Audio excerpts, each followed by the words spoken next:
Rich Diviney, welcome to the Grateful Podcast. Well, thank you, Jack. It's great to be here. So I'm glad we were able to make it happen. 100%.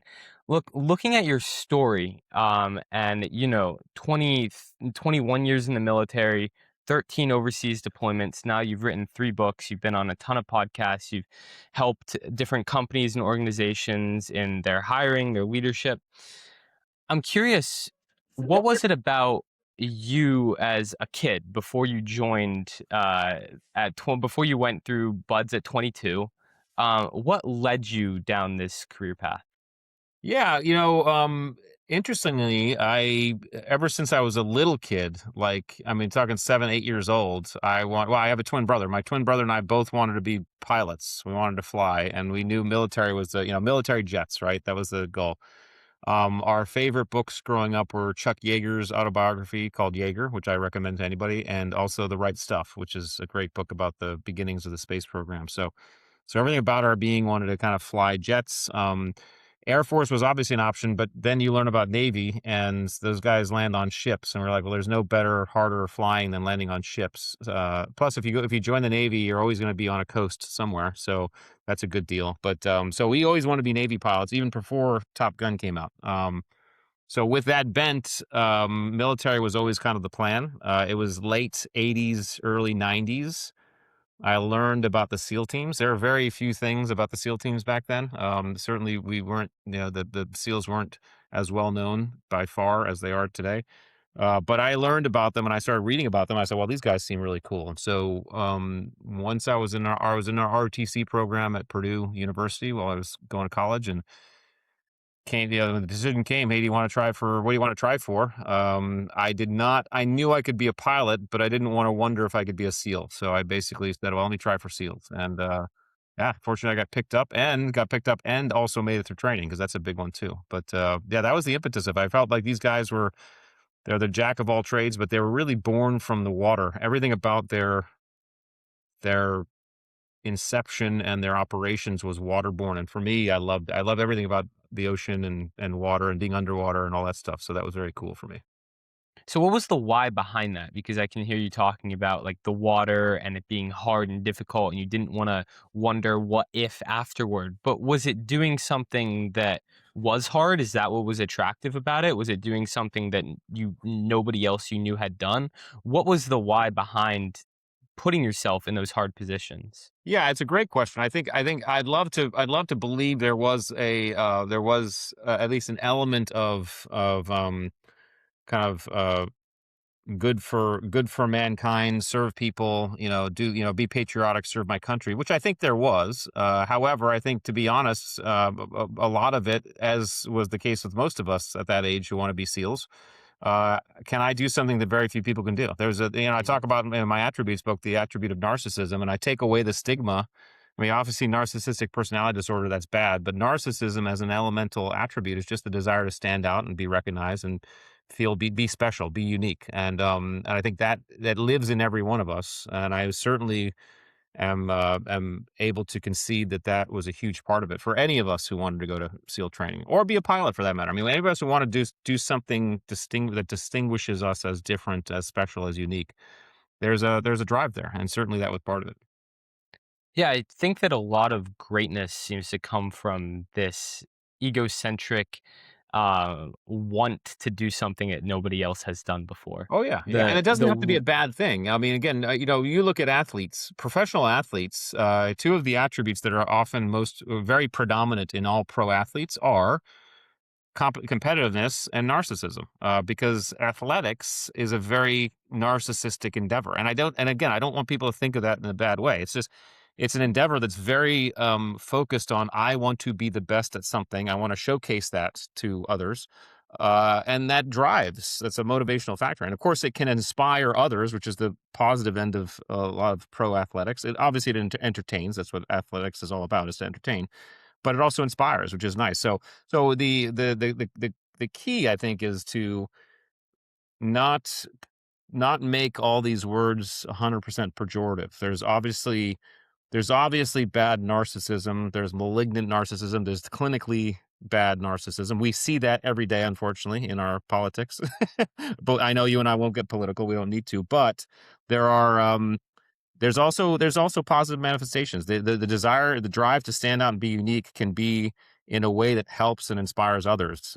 So we just have to I think to be the best performers that we can, we have to recognize that in ourselves, and understand it and define it so we can actually maximize it and optimize it to the best of our ability in a healthy way, hopefully. So From my observation, narcissism is a great catalyst for doing something great, doing something difficult, doing something unique, such as you going to Buds. Me, when I moved to France at 16, I wanted to do something that nobody had done before. yeah, Right? That was the motivation. I think for a lot of young people, doing something that is extraordinary, that is often the motivator.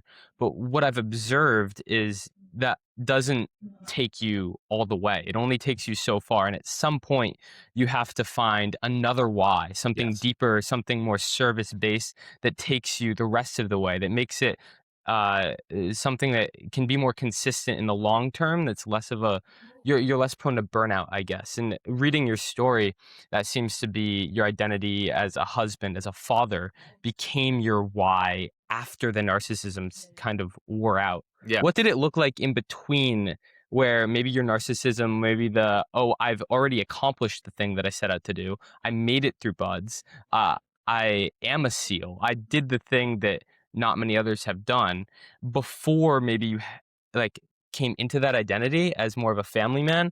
What was the in between like? Was it uncomfortable? And what did it look like in your identity? That's a great one. I would say, and it's a great point. Well, first of all, I'll tell you this: the any narcissism that gets you to the beaches of Buds gets ripped away from you minute one of Buds, because you are immediately placed in the position where you are not special at all and you are Mhm. just miserable. And so one of the secrets to SEAL training is that idea that all these stories and movies and TV, not for us, of course, because back then it didn't. We had a couple books, but anyway, this delusion of grandeur can certainly get you there. But as soon as you're there, you recognize very quickly, oh wait, this is not glamorous. This is not what I thought it would be. I always tell guys who want to be SEALs, the first thing I say is, hey, first of all, remember when you're doing the job, there's never any cool music playing. Okay. It always sucks. Doing the job, you're in cold, dark water with sea life teeming around you and enemy hunting you. You might be jumping out of an airplane, but it's not fun skydiving. It's 20,000 feet, pitch black with gear and night vision into combat areas. So that profession will suck the fun. In climbing, you mentioned you love climbing. Yeah, you don't do fun climbing when you're, opping in the SEAL teams, right? You do climbing to get you do all that stuff just to get to a gunfight, right? So that grandeur is ripped away from you. But I think what replaces it is, and this is prior to meeting my wife and starting a family. What replaces it is a desire to show up for your teammates and Mm. be there for your teammates. And so you learn very quickly that the fulfillment comes from being able to do this work with people that you really respect, honor, love, and do it for them, and be be the best you can be for them. And so I think that's the healthy replacement that the majority of guys go through. There are some guys who don't, in whatever spec ops or military profession you choose, not just SEALs. But for the majority of us, it's replaced by this desire to do the best I can for those around me, those in my span of care. That's a different way to stand out. It's a different way to fulfill. So you're almost replacing that that that desire to be unique, with a smaller one. I want to be unique by doing the best I can for these people. I want to show them that I'm worthy of their teammate. I'm a worthy teammate to them. That's a very healthy replacement. And of course, if you're lucky enough to start a family, that's a whole different level. And then you have to start weighing Mm. what's more important, because Right. those family and military. You ask any military family, but family and military compete all the time. And it's not. It's just a way of the business. The military tries to do a great job of making sure that everything's balanced, but you can't. I mean, the government, the military asks you to do things that are going to take you away from your family for a long period of time, some cases forever. So you have to recognize that. Hmm. I recently read Viktor Frankl's Man's Search for Meaning, Oh yeah, and yeah, I found a lot of overlap in what you've talked about and in that book, in the fact that a lot of times when you're doing the really hard thing, you almost identified more with your family and that type of identity as a dad, as a husband, than you did as a Navy SEAL, even when you were on a mission sometimes. yeah. Um, and it's got me really thinking about the reason that I started this podcast in the first place, which I'll tell you a quick story. I was in France. I was 16. I then turned 17, and I'd accomplished everything I set out to do when I was there. When I got there, I didn't know any French. I didn't know anybody in the country. And I was like realizing I was spending all of my money on travel and I wasn't earning anything. So I set three goals for myself. I wanted to be fluent in French. I wanted to make a bunch of friends, and I wanted to start a business. And by the end of the year, about like March, so school year, so by March the next year, I'd done all three of those Mhm. things. I was about to be nationally certified for fluency in French. I had a great friend group, and I had 4 employees for a YouTube automation company I'd built from my bedroom there. And I have this clear, distinct memory of standing in front of the mirror in my bedroom late at night, absolutely exhausted. Like, I feel no better than when I first got here. Mhm. And I realized that I had really speed ran this pattern of looking for fulfillment in the things outside of me, in Right. the achievement. And I realized then that I would have to if I wanted to be fulfilled, if I wanted to be happy, it wasn't going to be anything outside of me. I had to live life through a grateful lens. Yeah, yeah. But I also couldn't stop chasing the things outside of me because I found meaning and purpose in the pursuit. So I developed what was called the duality of gratitude and ambition. That's been Mm. the basis of a lot of my work. And reading Viktor Frankl, I noticed that he said he thought that he got through it. And the people that got through the Holocaust got through it because they had some type of meaning, some type of hope that they'd held on to, whether that was their family that they knew probably wasn't alive, or Yeah. their wife that they never knew if they'd see again, but they prayed to them. And I thought about reading your story, being a family man out there in very tough situations, how that must have grounded you in something a little bit deeper, something that you were grateful for in order to then pursue more. Does Yeah. that resonate with you? It does, and I think you first of all you read the Masters for Meeting. I think everybody should read. That's a book everybody should read. So the fact that you read it, well, just your story puts you. You've already proven yourself to be ahead of the curve in some of the things you've done, and self awareness that you've gained even at just your young age. So I congratulate you on that. But you're 100% right. I think your balance, you put it one way. I think I put it the same way, which is I am always grateful but never satisfied. That's kind of how I look at Mm. right. So you can be grateful for everything and just maintain a sense of healthy dissatisfaction so that you're always looking to grow and learn.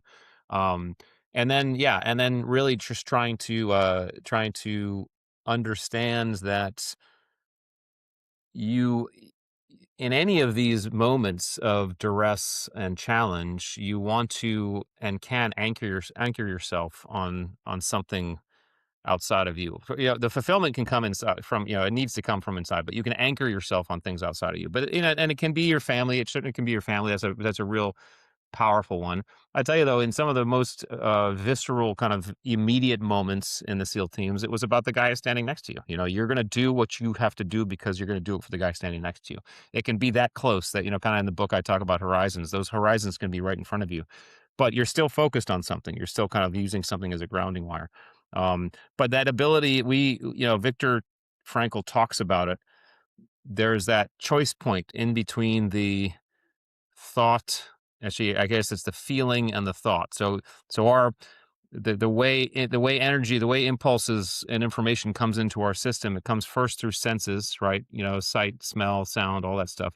From the senses, it then it forms an emotion or a perception, I should say, perception. We have a perception about that sense in some way or fashion. From that perception develops a feeling. Okay, and that feeling can be anything. Now, those first three things happen, I say unconsciously in our limbic brain. We don't have any control over that. Okay. But the next thing that happens is our thought, and after the thought, it's the action. That thought and action happen in our in our frontal lobe, which means now we have control. And so what Victor talks about is a choice point. The choice point is in between the feeling and the thought. Can we in fact initiate a proactive positive thoughts rather than a reactive negative thought, and we can process those? And he talks about the fact that those who survived actually did that. They don't let that feeling then control their thoughts, then control their actions. They actually take proactive charge of that choice point. So I think that's what you're talking about in essence. And the good news is we all can do that. We all have the ability to do that. And so we're talking about this in really extreme cases, right? The Holocaust, at war. How does this relate to somebody who's listening their everyday life? We have a Yeah. lot of founders, we have a lot of executives, decision makers at companies that are listening to this. How can people take this information that is applicable in really extreme environments and use it in their everyday life? Well, I mean, one of the simplest ways to think about that is because you've heard it from almost everybody. You and I have probably experienced this, where the day starts out poorly. This happens, that happens. You get in a spat with someone, whatever that, and then for the rest of the day, it just goes poorly. That's an example of you letting your emotions and feelings take over your thoughts and your actions because you're focused. So a very simple way to do that is when something happens in your life, it could be as benign as a traffic jam going into work.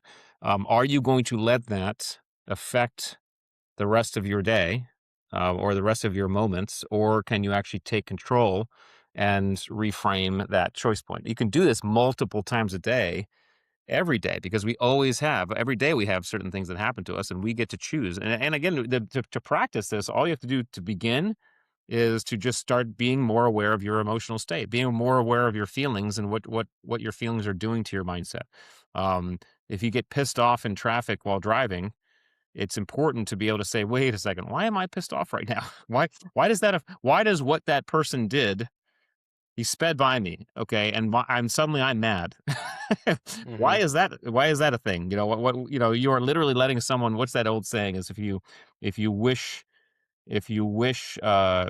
hate and despair on your enemy or your opposition, it's like drinking poison and hoping that the other guy will die, right? You're Hmm. just poisoning your own biochemistry by doing that. So we can Yeah. practice this every day, all day. We can just every single moment be aware of what you're feeling and ask yourself, how is what I'm feeling affecting my thoughts and therefore my actions?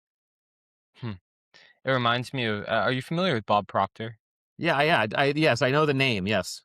Okay, I talk about him a lot because I've learned a lot of my personal development journey through him and some of his programs. And he talks about paradigms and Yep. how, we have thoughts in our subconscious mind, or in our conscious mind get impression to our subconscious mind that then become feelings that we then act upon, Yep. that create the results in our life, that then creates a cycle, and those results can perpetuate those feelings that then Yes. create the action.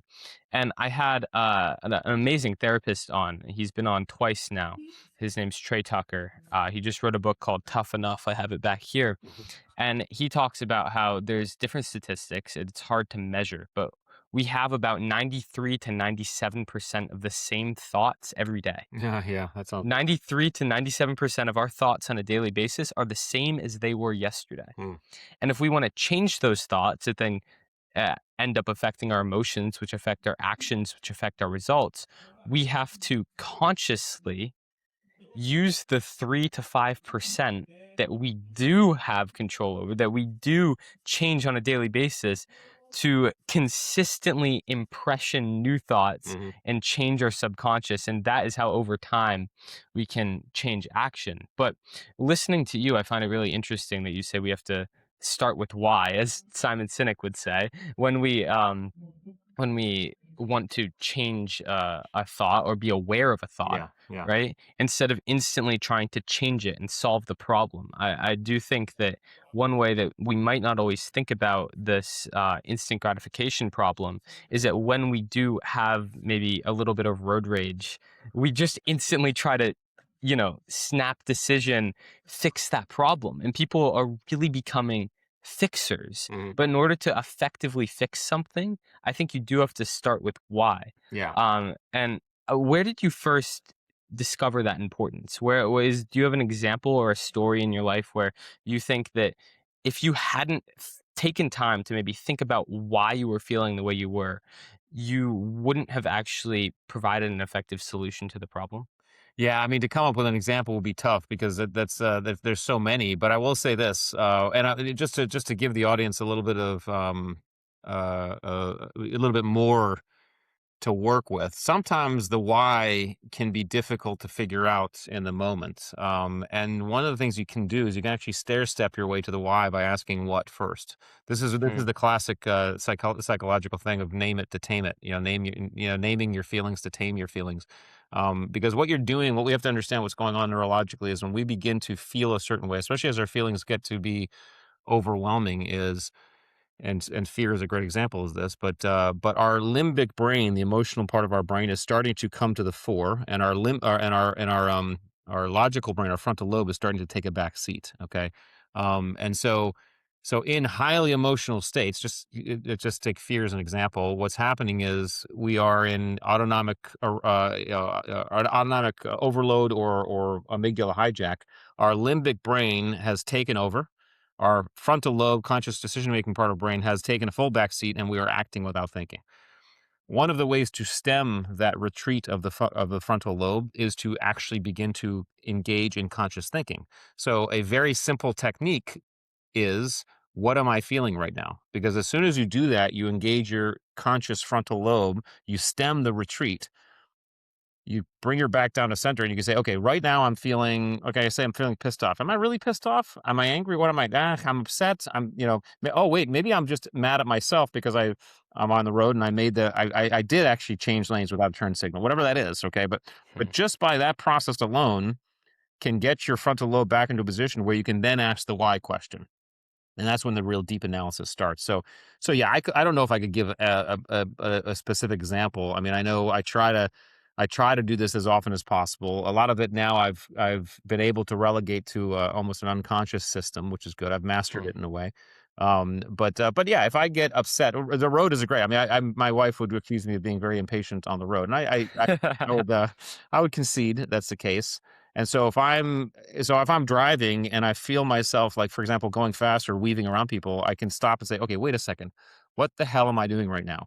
Why am I doing, first of all, what am I feeling? And then why am I behaving the way I am? And often that really gets me centered back again. So Hmm.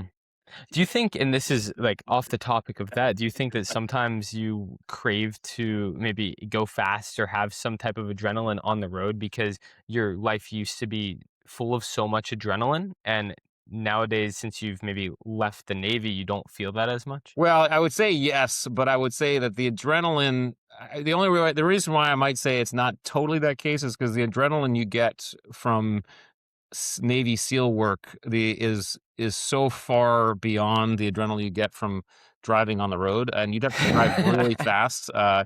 But I do think, yeah, there's again, we all have our preferences, right? I like to, when I drive, for example, I like to go a decent speed, not too fast, but I mean, I like to feel like I'm making progress. And if I feel like there's someone who's impeding my progress, that will start to trigger me, right?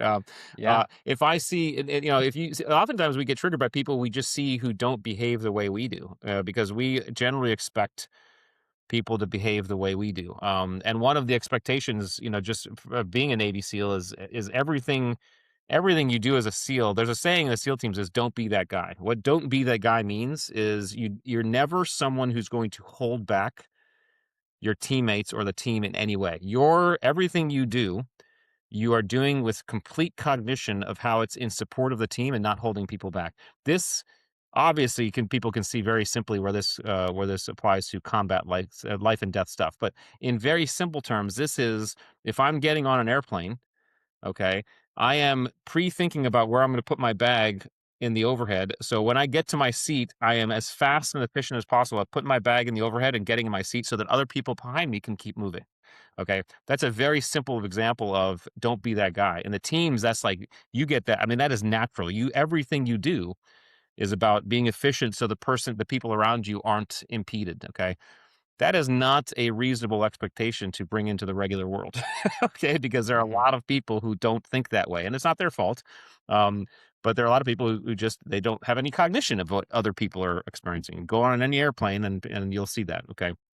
So, all that to say, I think part of our frustration in life, those feelings come from an expectation we're holding about others, based on how we expect ourselves to behave or how we generally behave. And we have to, one of the tricks, I guess, or one of the drills, is to recognize that to expect someone to behave like you, first of all, is unrealistic, even if you know them. Hmm. It's absolutely impossible if you don't know them, if they're a stranger on the road, okay? And oh, by the way, you don't know the context of their behavior either, right? They might be going slow because, they just got some bad news and they're feeling sad, or you know what, they haven't been in a car for a while, they're a little nervous about the road. How often is it that you're getting frustrated with someone, a slow driver, you're like, gosh darn it, and you finally pass, and it's an old person, and you're like, oh, Yeah. and you feel bad. You're like, oh, that could have been my mom, right? And so why don't we feel that before our Hmm. frustration happens, or as soon as anyway, all this to say, we have to, I think this type of mental gymnastics can be very healthy for our processes if we let it happen more often, and we and if, and when able, deliberately engage in it. Yeah, no, I completely agree. And to me, it's like radical empathy, which a Yeah. lot of people would find, I think, a little bit contradictory to the often stereotypical image of a Navy SEAL or even just the military in general. But having spent time around that culture, I know that that's not true. And like, it is a very, very empathetic, put others first culture. Yeah. And yeah, I do find that really interesting that you say that. It reminded me of a word, a newer word called Sonder. Have you heard of it? Sonder, no, I haven't. So it's this new age word, like Gen Z word, that basically describes the fact that everybody has a life. And it sounds so simple. Yeah. But if you're like in Times Square, for example, you look around and you're like, oh my God, every one of these people has a story. They have a Yes. full life. They have a family. They have a career. Yeah. Who knows what might have happened? Yeah. And They're as I think it's important. They're as important to themselves as you are to yourself. That's a really great thing. right. Yeah. Yeah. Yeah. And I think that word, it's so cool. And it is mind boggling if you ever consciously, like, use that exercise in a really crowded place, Yeah. or if you find yourself maybe getting a little upset with someone else, or wanting to pass them on the road, and you're annoyed. If you and it can't happen all the time, but if you can train yourself to try to think of their story, I think it's really effective in cultivating more empathy and just better connection in the world. I love that. Well, thank you for teaching me that, because that's a great word. I'm going to start using that more often, because you're 100% right. That's what our nation needs now. Is we need, I guess, I have to, I guess, more Sonder. Is that how you'd use the word? So, I guess so, yeah, yeah, I'd have to look it. Sonderness, not quite I'll sure look it up. the But that's wonderful. That is, if all of us can do more of that, not only would the world be a better place, but we'd all be happier. We really would. So, yeah, it's a good one. yeah, um, I do think that just human connection in general is something I've become really passionate about recently. And I think human connection with an optimistic lens, and Hmm. something I've heard you talk about, which is somewhat ironic given your, and maybe it's not ironic. I'm open to hearing your explanation, but your association to optimism, a bit of optimism with Simon Sinek. Yeah. And you've talked about how optimism isn't really an attribute that works alone. Right. It is something that is almost like is effective when it's paired or working together with other attributes. Yes. Yeah. Why is that? Well, it's because optimism is wonderful. If you take optimism singularly, optimism is basically the ability to look upon a situation or even an outlook in a positive way, and look at the positive sides of things. Um, that is unique and precious and important. However, it on its own is quite inert. Okay, what you have to do is you have to pair it with some sort of action. By the way, optimism is an intellectual. It's an intellectual attribute. It's kind of inward attribute. You need to pair it with a more proactive attribute for it to actually agency. So for example, optimism with curiosity. Now you're talking. Now you're talking about, someone Mm. who's going to search and learn and discover with a positive mindset, right?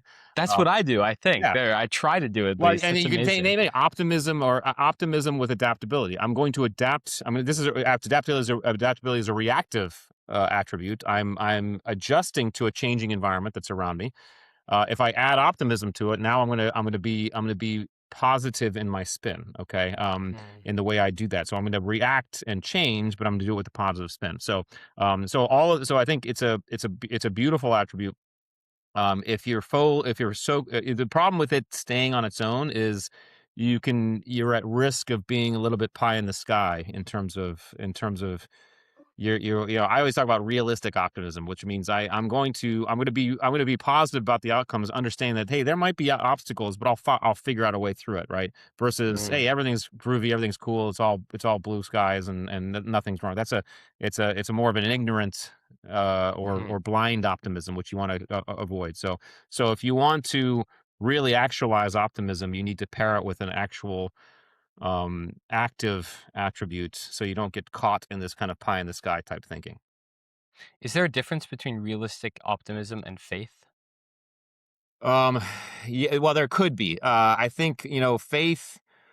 Um, the way I so there the way I would describe. So let's break this down a little bit. I'm glad you brought it up. Let's break down where I think faith sits in the kind of this paradigm of our beliefs. I think faith is belief without evidence. Okay, that's something Carl Sagan has I think famously said. Faith is belief without evidence. Now, confidence is belief with evidence. Okay. So in other words, and both are very important. I can embark upon a journey with faith. In other words, I don't know. I've never had any evidence that I'm going to do okay or do whatever, but I have faith, and that's going to propel me forward. As I move through that, I can build confidence because evidence starts to pile up. I think Okay. optimism can be sprinkled. Realistic optimism can be sprinkled in anywhere, and I think realistic optimism can actually be a necessary accelerant to even a faith based start or movement. So I do think it's important. It's tough to have true faith if you're pessimistic about what you're trying Hmm. to be faithful for, right? I mean, so Mhm. so I think there is a synergy between faith and optimism. There's also a synergy between confidence and optimism.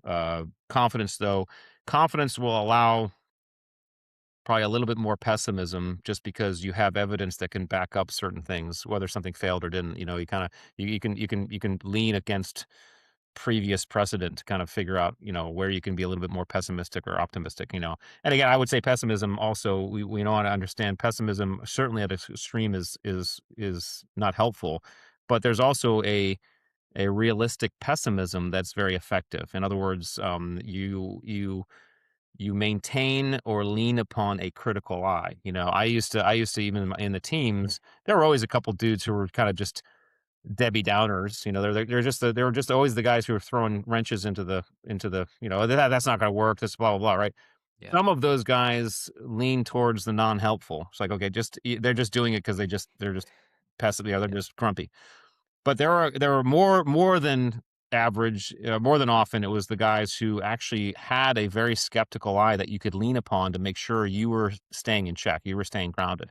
So you'd actually lead, hey, I want to make sure I'm passing this through. I'd sometimes pass plans through guys like this because I knew they would give me feedback that was pessimistic or critical that I wasn't seeing, and that's stuff I needed. And so there's a Mm. balance there that can be reached. But yeah, I think that's a long way to answer. But yes, I think realistic optimism and optimism is and can be and should be paired with faith. And that helps with that accelerant. Okay. When you say faith, what do you mean? I mean, I think quite literally, I mean, believing something without evidence. In other Yeah. words, there's no evidential thing I could point at that's telling me that this is in fact the case. But I have faith that it is. Now there could be anecdotal, but anecdotal, we're not talking about anecdotal things. We're talking about real true evidence that says, hey, this is something that's been tested, tried, and proven either by myself or whatever. And I know this to be true based on based on facts, based on solid facts, or previous experience. Okay. When I went to Buds, I had faith I would make it through. Okay. Hmm. I had no evidence, no evidence. Now, as I began to move through the weeks and months of Buds, faith became confidence. Okay. And so by Mm. the time by a certain point, probably maybe after Hell Week, you know, I said, okay, I now have confidence I'm gonna make it through. Okay. It turned from faith to confidence, but it was faith that got me started. So yeah, it's anything we believe that we can't provide evidence for, I think falls into the category of faith. And faith can be utilitarian by turning into confidence. Absolutely. Yeah, absolutely. Yeah. Yeah, if you let it. Yeah, again, these are but you can also, I mean, I mean, faith can take you a long way. It really can. I mean, you can let it take you as long as it possibly can. I mean, this Viktor Frankl talks about this. I mean, that, you can make it through some very, very long bad things for a long time just on faith alone. Faith, hope, again, these are words I'm very keen on etymology. No, etymology, right? Entomology is bugs. Etymology, because I'm keen on etymology because words do matter and specific definitions matter. But things like faith and hope are intertwined, even though the definitions might be different. So yeah, it can provide momentum. But we all know. I mean, we also have evidence and proof that faith, if held on, yeah, you can hold on, hold on, hold on. If something comes in there and destroys that, man, it's tough to recover. It really is. And so, Mm. so we have to be very careful about that too. So yeah, I think it's a fascinating part of the human experience and very necessary part of the human experience. Yeah. I wonder if faith is so hard to repair because faith is, in other words, trust that something's going to work out. Yeah, And, trust, we always do say in interpersonal relationships, it's the hardest thing to gain and the easiest thing to lose. yeah. So it's almost just a trust in life. And it's the same thing. If life seemingly in your frame of mind wrongs you, it is hard and takes a long time to uh, reset that mindset. It's a great point, and actually, you're firing off some things in my head that I haven't thought of before. So I appreciate that, and I would say this, and we can let this we can go as far as we want on this, but just one of the things that immediately pops into my head when we talk about trust and faith, is perhaps the difference is that trust must involve another entity. In other Mm, words, life is an experience, is an environment. But so that I can have faith in life, in an environment or an outcome or something like that. But trust starts to involve some other entity, right? And we can have trust in that entity to to uh to provide, to give us, to allow us to do what we can. I don't know. I'm spitballing here. Now you've hmm. got me on a creative track that I'm gonna now have to really think, which I appreciate. But that's a good Yeah, one. Yeah. on that I have a question about. I feel like you can trust yourself, and I'll give an example of yesterday. For some reason, I don't know why, I have been more inconsistent with running recently. Yeah. I just think it hasn't been as much of my priority. And there was a period in my life where I ran 6 months straight at 5 a.m. every morning, the most dedicated I've ever been to something, and through the snowy winters here in New Hampshire. And recently, I just have not run as much. And Yeah. so yesterday, I went on a run and there used to be no question. I had trust in myself. I would use that word and I'm curious to get your opinion on that. But I would have trust in myself that no matter what, I wouldn't stop. Yeah. And yesterday, super hot outside. And I passed like the whatever 2.5 mile mark and I was dead. And I started to walk. Yeah. And I'm like, Jack, what are you doing? And I almost felt as if I betrayed my own trust. Yeah. Yeah. Yeah. What do you think about that? I'm right. By the way, I'm writing notes because you're bringing up stuff I have to research later. And what I'm writing down is there a difference between trust and confidence? That's what I just wrote down. Because when you say trust in myself, the thing I think about is, okay, is that trust in myself or is that confidence in myself? I tend to Mm, my going in factor is trust is a generative act that is external to us. Where yeah. we trust something outside of ourselves. That's what trust is, always outside of ourselves. Whereas confidence is internal to ourselves. I know I can do this. I know I am confident I will go for a run or finish the run or whatever. If I don't end up doing that, I we can call that what it is, but I don't know. I wrote it down, man. I gotta research it more. Well, what if our self and our body are separate entities, Mhm. and you train your body through like repetition Yeah. to then trust your body to do the hard thing. And so those are separate Yeah. entities, the self and the body within itself, right? I think so. Okay, again, you might be onto something here. We get into etymology here, and yeah, you might. Yeah. I have developed my body into a system so that I trust it to be able to run. I'm not going to pass out on my at 2.5 miles. I trust it to be able to make it through. Um, but then again, is that really is that confidence now? Because now I know. Now that Mm, I've built up the evidence. That's what I've done. So are we breathing into confidence? So where does trust fall into that factor?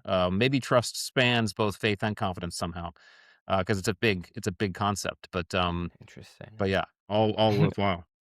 I'm fascinated, and something that I've never been able to talk to someone about this. And now I'm excited. You and your friend Andrew Huberman Yeah. have talked about the anterior mid-cingulate cortex. Yes.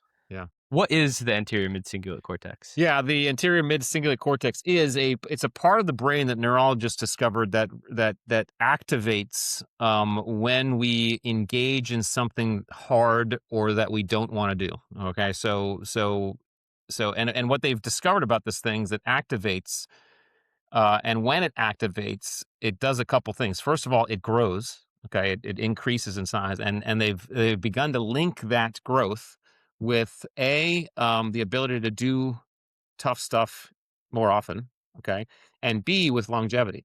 So in other words, they've linked the activation with this. The people who activate it more often live longer, okay, which Mm, is really, really cool. But what this really in essence tells us is that um, our physiology has been set up so that we are encouraged to do things outside of our comfort zone, to do things we might not want to do, because we are rewarded through both making those types of activities a little bit easier, but also living longer because of it. And so we need to tickle this thing pretty often. The good news is it's not hard to tickle it. There's a lot of stuff that we don't like to do, you know. yeah. And as long as it could be start the conversation that I'm hesitant to start. It could be do the thing that I've been putting off for a while.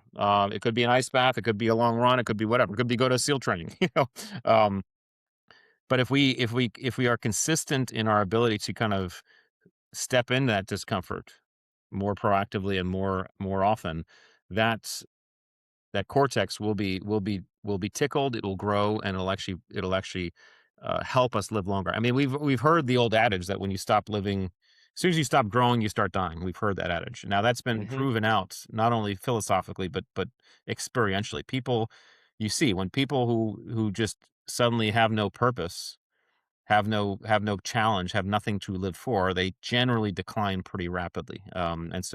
But yet you see 90-plus-year-olds who are constantly working, they're constantly have something, and they're vibrant. They're happy until they drop, right? And that's what we want to strive for. But that's an example of tickling this thing. So yeah, the challenge is whatever ages we are, whether you're your age or I'm at my age, or you're what are you 19 now? I think yeah, Yes. you're Yeah. 19, I'm 52, or if it's a 75-year-old or a 95-year-old, whatever age that is, always be growing, always be growing. So always Mm. look for that other challenge.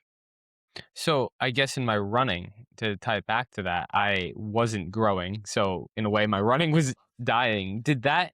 I'm guessing previously when I ran really consistently, I was growing my anterior mid-cingulate cortex. When I stopped, did I did it start atrophying? Did it start declining in size? That's a good question. We have to save that for Andrew. I'd have to ask him that next time I talk to him. However, the next question you have to ask yourself is: was it actually growing because was running consistently something you didn't want to do? I know, the reason why I ask that, Yes. because I run. I try to run a couple times a week. But my one run is I do a 50-pound weight vest and I do huge hills. Right. That is something I don't like to do. Okay, that's something I have Mhm. to step in every time. I was like, ugh, right. I kind of dread it. Okay. My other run is a 3.5 mile run in the woods here in Virginia Beach, where I just go on a trail and I run and no headphones. I love that. That's just a pleasure for me. Yeah. Mhm. There's no challenge there. I mean, I do it in a challenging way, but there's no, like, I'm not stepping into I'm not like, oh, I don't feel like doing this. Okay. So that struggle has to exist. It has to be real for you to tickle that thing. Mhm. And again, that doesn't mean you shouldn't. I mean, running, it can be for, like it is for me in the woods. It's a very cathartic thing for me. I love it because I can think. The hill stuff don't love very much, but I know that's for a specific reason in terms of keeping my fitness up. Yeah. So we just have to feel that. What's funny? What always I dread is the ice bath I do afterwards. Okay, I can't stand. Mm. Every Mhm. time I get in that ice bath, I dread getting that ice bath. So ice baths consistently for me are tickling that cortex because I don't want to do it every time I have to get in that thing. So yeah, you just have to make sure you're tickling that thing. I don't think I am enough right now because since I got back from London, I have had a lot of concussions. Hmm.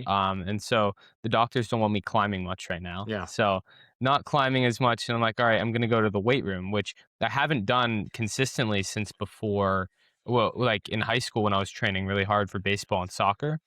And so I'm like, I'm lifting every morning right now. Yeah. But lifting is something that just feels easy to me. Yeah. Yeah. And I've noticed that I used to run every morning and then just climb in the evening. And now that I'm lifting in the mornings and I'll go for some walks during the day, but not running as much. I think my days I think I'm less focused. Hmm. I'm less productive in terms of doing the hard thing at the beginning of the day. Yeah. So I don't know, it might all be a psychological thing, but I feel as though since I've stopped running as consistently in the mornings and I've just been lifting, which I mean, I love lifting. Yeah. And I feel like it's not that hard for me to, you know, uh increase like it's not that hard for me to go to failure and like go to complete failure, right? Whereas in running, like that, it hurts my soul to do that. And Yeah. I think that that has a carryover into my work life and into just my life in general. Maybe I'm less likely to have an uncomfortable conversation with someone. I don't know. It's just on like if I can try to draw out of my life and objectively observe, I think I see that pattern. Well, Would that make here's the sense? good news, and you're right. I would say lifting again. It's different for everybody, and I like lifting as well. However, when I do leg day, I can't stand it. That is Yeah. the lifting. It's just very hard, and I dread it because squats and deadlifts and stuff. Ugh. Anyway, physical activity is just one domain inside of which we can practice this. And I think most people make the mistake of using that domain exclusively, which that is a Mhm. mistake. We should start looking at different domains. So the question you don't want to ask yourself is, okay, what have I been putting off doing, and Right. why is that? Make that list, and then pick something on that list and start doing it. You're activating the same thing. Yeah, it could be, Mm. I've put off writing the book or doing this or starting this new business or whatever. Make that list and pick something in different domains. And the more we can domain hop with this practice, the better off we'll be because if we just stick to one context, we're actually not. We've also stunted our growth. The athletes who does this constantly within that context, great, but a lot of Division One athletes go to SEAL training and they quit the very first day or Mm. or within the first week. And it's not because they're not strong. It's not because they're not tough. It's not because they're not physically in shape. It's because they haven't trained themselves to actually step outside that comfort zone in those types of different domains, right? Mm. So the ability to kind of hop around and be creative in the different domains. That's when you're going to start getting the juice. So I really appreciate you saying that because I definitely am concerned somewhat with the hyper focus on physical activity in the physical domain, especially among young men, men of my age, Yeah, where like there seems to be this over prioritization of like just gym culture and getting lean, getting fit, turning even into the Looksmaxing movement. sure. I don't know how familiar you are with that. And I've always thought that there's something that just kind of icks me about gym culture in general. And I think that it's great for people to start prioritizing their health. But there is so much more to life. Life is so much more three-dimensional than just going to the gym as your accomplishment for the Yeah. day, No, right? it's That true. health is It's true. just one pillar. Well, I'm going to say this, and some people are going to disagree with me, but that's okay. First of all, I agree. Being healthy is absolute of most importance. But when we focus on just the physical domain for this stuff, it's actually an easy road. We're actually taking the easy. Physical stuff is easy in our first world society. To be able to say, you know what, I'm going to start going to the gym and I'm going to do that. That's an easy thing. We're not picking the hardest thing. So while I do support, again, physical health is important because we're not going to be able to do any of this if we don't maintain our physical health. The next question is, okay, why? What's the reason? If I'm just going to the gym just so I can be looks maxing, so I can okay, I'm not gonna judge anybody for that, but you have to understand, okay, is that gonna fulfill you at the end of the day? What's the fulfillment that comes from that? But it's still you're still picking one domain, right? And oh, by the way, the more often you do that, the less you're gonna be tickling that anterior mid-cingulate cortex because it becomes less and less hard. It becomes a thing that you like Mm, to do. It becomes a habit, whatever. As soon as you're in that habit or thing you like to do range, you're not tickling that thing anymore. You're not stepping outside your comfort zone by going to the gym. Just because, oh no, I do it till failure. No, that doesn't count. You need to do something that really scares the shit out of you. you know, try that. yeah. Then you're tickling that thing. Okay. And so I think you're right. We are in a, you and my sons and everybody of their generation have grown up in this environment where social media has put forth images so readily about what life is supposed to look like.